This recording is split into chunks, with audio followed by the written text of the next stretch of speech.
നമസ്കാരം, പ്രവാസി മലയാളിയിലേക്ക് സ്വാഗതം. പ്രവാസികൾക്ക് വീണ്ടും അടുത്ത പണി. കഴിഞ്ഞ ദിവസം പുറത്തുവന്ന റിപ്പോർട്ടുകൾ അനുസരിച്ച് വിമാനത്താവളങ്ങൾ അടച്ചിടുകയും 34 രാജ്യങ്ങളിൽ നിന്നുള്ള വിമാന യാത്രാ വിലക്കും കാരണം കുവൈറ്റിന് 10 കോടി ദിർഹത്തിന്റെ, അതായത് ഏകദേശം 2400 കോടിയിലധികം ഇന്ത്യൻ രൂപ നഷ്ടമാണ് ഉണ്ടായത്.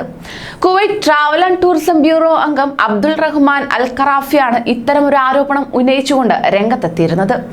എന്നാൽ ഇത് പ്രവാസികളെ ഏറെ ഞെട്ടലിലാഴ്ത്തി കുവൈറ്റിലേക്കുള്ള യാത്രാ വിലക്ക് നീക്കലിൽ തീരുമാനം വൈകുമെന്ന് തന്നെയാണ് അധികൃതർ വ്യക്തമാക്കുന്നത്.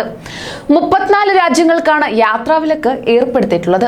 രാജ്യത്തേക്ക് എത്തുന്ന ഓരോ യാത്രക്കാരന്റെയും ആരോഗ്യ സംബന്ധമായ വിവരങ്ങൾ രേഖപ്പെടുത്താൻ വ്യക്തമായ പദ്ധതികൾ ആവിഷ്കരിക്കേണ്ടതുണ്ട് എന്നതിനാലാണ് തീരുമാനം വൈകുന്നതെന്ന് അധികൃതർ അറിയിച്ചു.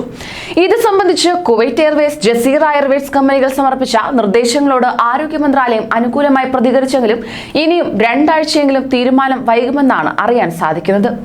യാത്രക്കാരുടെ PCR സർട്ടിഫിക്കറ്റ് പരിശോധിച്ച് വിവരങ്ങൾ രേഖപ്പെടുത്തുക, ശ്രവം പരിശോധനയ്ക്ക് അയച്ച കമ്പ്യൂട്ടർ സംവിധാനത്തിൽ രേഖപ്പെടുത്തുക, ക്വാറന്റൈൻ സ്ഥലം രേഖപ്പെടുത്തുക, രോഗവ്യാപന നിരക്ക് അധികമുള്ള രാജ്യങ്ങളിൽ നിന്നുള്ളവരെ കൃത്യമായി പരിശോധനയ്ക്ക് വിധേയരാക്കുക തുടങ്ങിയ കാര്യങ്ങളിൽ കൃത്യമായ സംവിധാനം കൊണ്ടുവന്ന ശേഷമാകും വിലക്ക് നീക്കുന്നത്.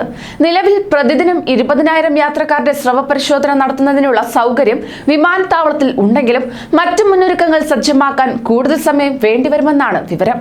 അതേസമയം നിലവിൽ കുവൈറ്റിലേക്ക് വരുന്നവർ അയൽ രാജ്യങ്ങളിലേക്ക് യാത്ര ചെയ്യുകയും അവിടെ 14 ദിവസം ക്വാറന്റൈനിൽ കഴിയുകയുമാണ് ചെയ്യുന്നത്. ഇത്തരത്തിൽ താമസിക്കുന്നവർ വിമാനയാത്ര, താമസം, ആരോഗ്യ ചെലവുകൾ തുടങ്ങിയവയ്ക്കായി ശരാശരി 600 കുവൈറ്റി ദിനാർ അവിടെ ചിലവഴിക്കുകയാണ്. ആരോഗ്യ വിഭാഗം അധികൃതരെടുത്ത തീരുമാനം രാജ്യത്തെ സാമ്പത്തിക ദുരന്തത്തിലേക്ക് എത്തിച്ചതായും വിമാനത്താവളങ്ങൾ തുറക്കണമെന്നാണ് അദ്ദേഹം ആവശ്യപ്പെടുന്നത് പോലും. എന്നാൽ തന്നെയും ഇത്തരത്തിലുള്ള തീരുമാനം പ്രവാസികളെ ആകെ ഞെട്ടലിലാഴ്ത്തിയിരിക്കുകയാണ്. കൂടുതൽ പ്രവാസി വാർത്തകൾക്കായി ഈ ചാനൽ സബ്സ്ക്രൈബ് ചെയ്യൂ.